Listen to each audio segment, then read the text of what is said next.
Who do you think is the most powerful single character in all of Magic the Gathering, right? Nicol Bolas, the dragon who became a god. What about Urza? Probably the most famous mage in the multiverse, right? Or how about Elish Norn, the reborn Phyrexian god, mother of machines, all those titles. What if I were to tell you that the most powerful character was actually one who could summon a Black Lotus at will? Well, if you agreed that the person who can make a Black Lotus just whenever they felt like it is the strongest, then clearly that title belongs to none other than Garth One-Eye. Today, let's go over the weird card design and old lore of good old Garth One-Eye from Modern Horizons 2 and learn the why behind this card's unique ability to cast some of the most iconic spells in Magic the Gathering. And remember, if you're enjoying the content, guys, make sure you hit that like button, subscribe, and tick that notification bell so you always know when our new videos go live. And now, let's get back to the lore. Garth One-Eye and his card in Modern Horizons 2 are both really strange because of this mechanic in which he can summon these really iconic spells from entities past, some being incredibly powerful, of course. And if you're not aware, a Black Lotus is worth something stupid like $100,000 in mint condition, so not only does it break the spell barrier in the OP category, it also breaks the bank quite a bit. But it's also a stupid good card. Garth, being the most powerful single character, of course, can summon one for you. Sure, it may be a copy, but it's the thought that counts, right? And finally, you can put those proxies to use and not have all of your playgroup yell at you.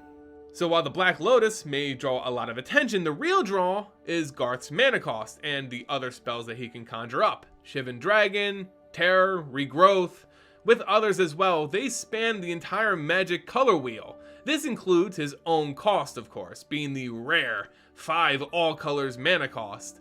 So why does Garth have this unique design? Well, that's all because of his character's story. Garth One-Eye is a character from the old pre-revisionist history of Magic the Gathering. These were the days before even Urza, where mages fought each other with summoned monsters. Planeswalking was actually a spell and not a spark innate to the person. And elves were just racist holes rather than nature-loving hipsters they are today. This was old school Magic lore, guys, and this is where we see Garth's story begin. And like all great heroes in Magic's history, like Gideon, it all starts with a name change.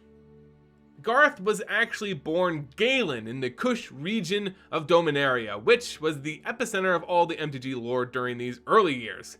Galen, despite unlocking the secrets of all 5 mana colors later in life, was originally born to the house that specialized in a blue and green magic combination of spells. So essentially, this character started out as Simic, but as they learned and mastered other spells, became proficient in all mana varieties. Like all great heroes, Galen was propelled to said greatness thanks to a tragic past, when at the age of 5, he witnessed the destruction of his house and death of his family by the hands of an individual named Kuthaman, a powerful arena master who was on a cruel journey to become a planeswalker himself. And as I've said in this video, old lore was weird and has been retconned.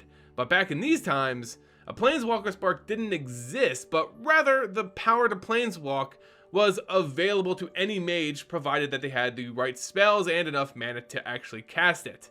Planeswalking was still really hard to achieve, but it was open to any character.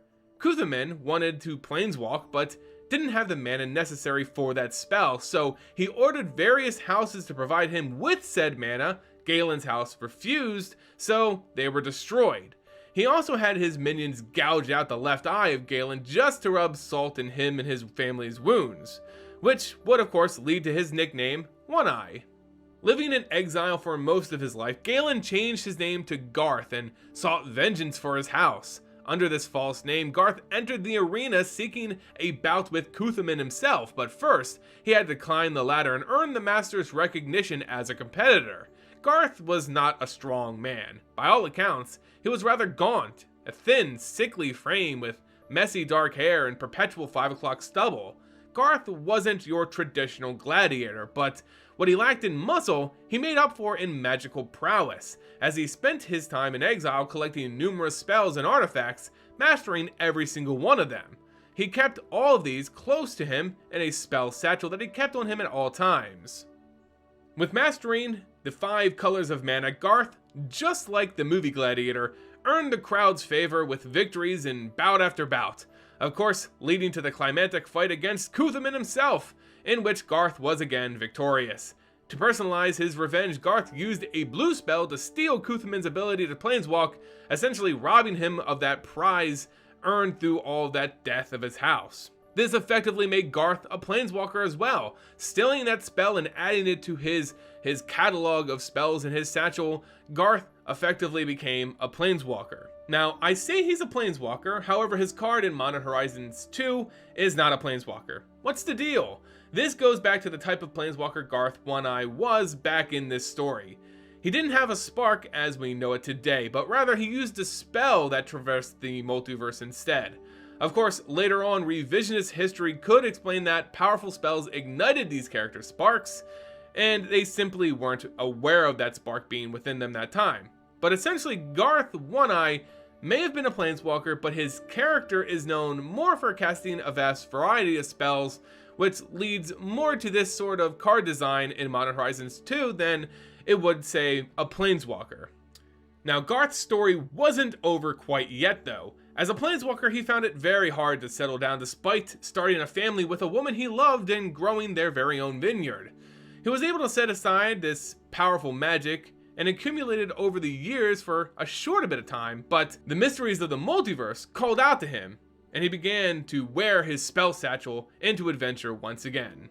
However, this clearly selfish action put his family in even more danger, as during one of his trips, they were kidnapped. Garth returned to find his family missing and began to track them down. He would of course rescue them, but not before being accosted for his negligence by his wife, choosing personal glory over his own family, a mistake he promised to never make again. So essentially, Garth really learned how to be a true family man during this time, and as far as our records are concerned, he never really planeswalked again, thus explaining at least a little bit why his card in Modern Horizons 2 is not a planeswalker, but rather just a normal creature card. To wrap up this video, guys, I wanted to list off a few of the spells Garth has summoned in the lore before. These are not just spells that his card in Modern Horizons 2 can summon, but rather examples of spells that he has used in the past in the lore itself. It's way more vast and varied than just the spells he can kind of replicate in the card itself. Alright, so let's go over some of the more powerful spells that Garth has been able to summon up from his satchel during his time in the lore. In green mana, he summoned a Mammoth, a Tree Folk, and was able to cast Fog. In blue, he could of course counterspell, cast Flash Freeze, and make himself invisible. In red, he had access to the iconic Fireball, of course. In white, he would summon Knights as well as cast Healing Salve. And finally, black mana, which is sort of his most versatile spell. He could summon skeletons, ghosts, and even a lich, as well as cast Terror as seen on the Modern Horizons 2 card. He has some of the most expansive libraries of spells in Magic the Gathering's history, making him one of, if not the most, powerful mortal character in Magic the Gathering. Alright guys, well thank you so much for watching today's video, and if you enjoyed it, please show your support by hitting that like button, subscribing, and of course ticking the notification bell so you always know when a new video goes live. As always guys, thank you so much for watching, and until next time, see ya!